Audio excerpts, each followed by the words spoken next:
네, 앵커 브리핑 시작하겠습니다. 오늘은 어떤 소식을 가장 먼저 살펴볼까요? 네, 어제 연준의 결정이 있고 나서는 이제는 지표를 봐야겠죠. 간밤에 나왔던 지표부터 살펴보도록 하겠습니다.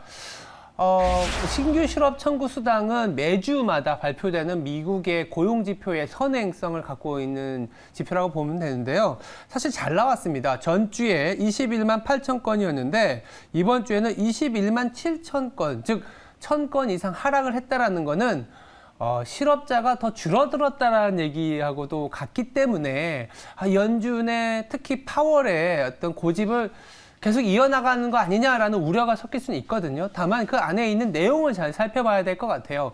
장기 실직자가 150만 명에 육박하면서 지난 3월 이후에는 가장 높은 수준을 기록했다라는 부분들.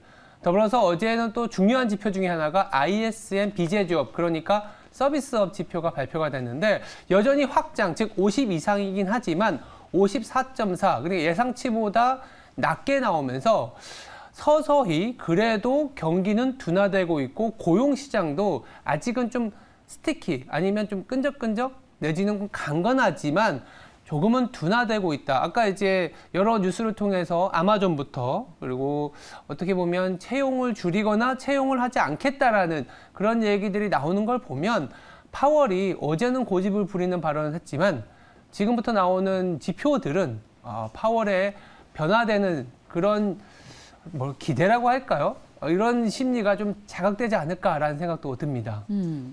사실 전자상거래 업체인 아마존이 겨울철은 대목이잖아요. 맞습니다. 크리스마스도 있고 여러 가지 주문이 훨씬 늘어서 이런 때에는 늘 사람을 더 채용했는데 이번에는 더 채용하지 않고 동결하겠다라고 했던 뉴스가 간밤 미국에서는 가장 큰 소식이었던 것 같습니다. 본격적으로 실물 경제에 영향을 미치고 있다는 뜻이니까요. 그렇죠. 그래서 우리가 이제 뭐 당장은 아니지만 네. 11월 지표, 12월 지표를 성적표라고 할 수 있는 부분들을 받아보다 보면 아무래도 미국의 경기는 더 둔화되고 있고 연준이 이렇게 계속 긴축을 할 수 있겠냐라는 그런 어떤 시장의 요구가 더 높아지지 않겠냐는 생각이 들고 있고요.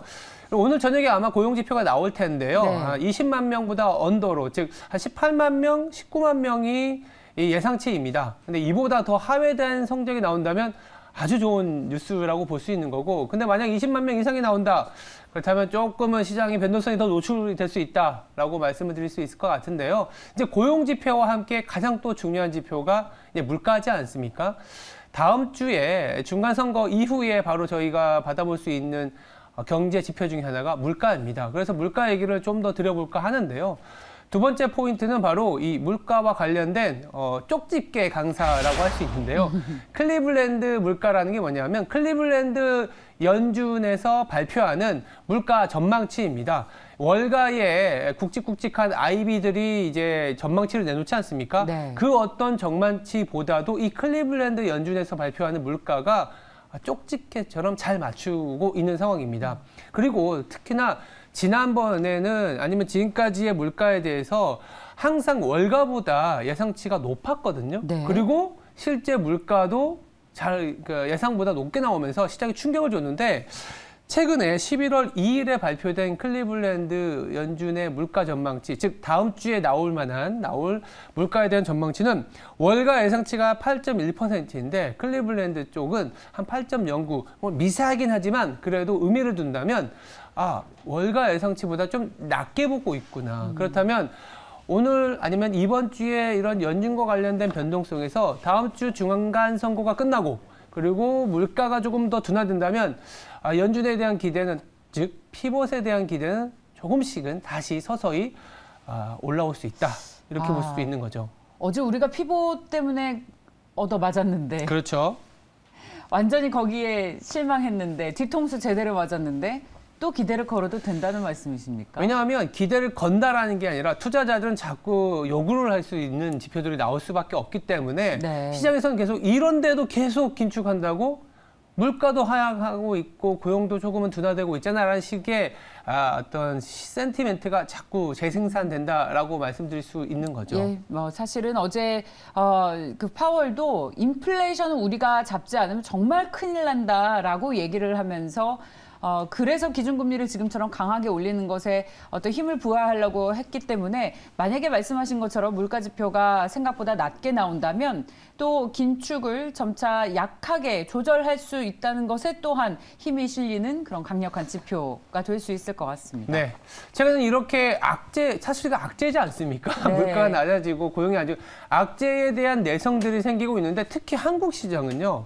악재에 대한 내성이 그 어느 나라보다 강합니다. 세 번째 뉴스는 중국 뉴스를 좀 들여보고 싶은데 최근 아니면 우리가 중국발 뉴스가 악재가 나온다면 그 어느 나라보다도 변동성이 컸던 나라지 않습니까? 근데 요새는 그리고 최근에는 중국에서 뭔가 안 좋은 뉴스가 나오면 되려 한국 시장에 외국인들이 좀 들어오는 그런 기현상이 발생하고 있습니다. 이 중국의 코비드 피버스라는 얘기는 어제 이제 월가에서도 나왔던 얘기인데요. 뭐냐면 리오프닝에 대한 기대가 이번 주에 중국의 어떤 강한 반등을 이끌어냈었는데 중국의 위생국에서는 제로 코로나를 유지한다라는 리오프닝에 대한 기대에 찬물을 끼얹고 말았습니다. 근데 그 뉴스가 나왔을 때 사실상 한국 시장에서는 변동성이 나타났어야 되는데 오히려 외국인들이 들어오더라고요.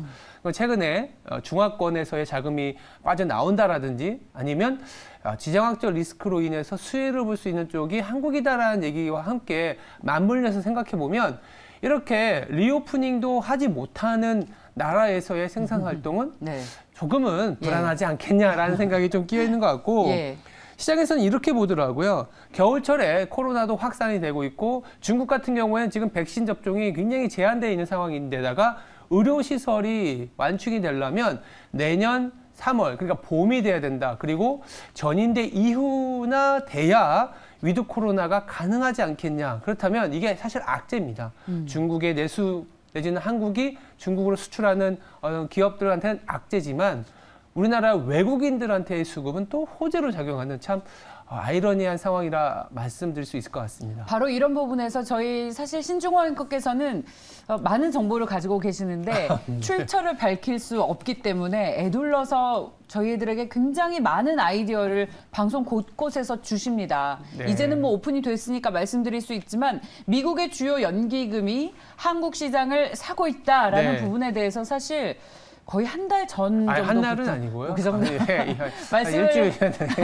말씀을 해 오셨는데 그 뒤로는 이제 정말 외국인 수급이 한국에 들어오기 시작했습니다. 그래서 말씀하신 부분을 귀담아 들으신다면 충분히 시장 아이디어를 찾는 데 도움이 되실 것 같고 요즘 제가 만나는 이 큰손 투자자들도요. 다른 게 아니라 이 중국 봉쇄에 따라서 수혜를 받을 산업에 집중을 하고 있더라고요. 그래서 맞습니다. 중국이 아예 이제 일을 못하게 되면 대신해서 한국이 일을 해야만 하는 저희가 늘 얘기하는 뭐 2차 전지라던가 반도체도 마찬가지죠. 반도체라던가 그런 부분에 대해서 집중하면서 텐베거를 찾고 있다. 그래서 요즘 시장에서 수익을 얻으려면 이 중국 봉쇄에 따른 투자 아이디어를 어떻게 가져갈지 생각하는 게 좋을 것 같습니다. 우리나라한테는 기회라고 보고 있습니다. 네, 지금까지 앵커 브리핑이었습니다.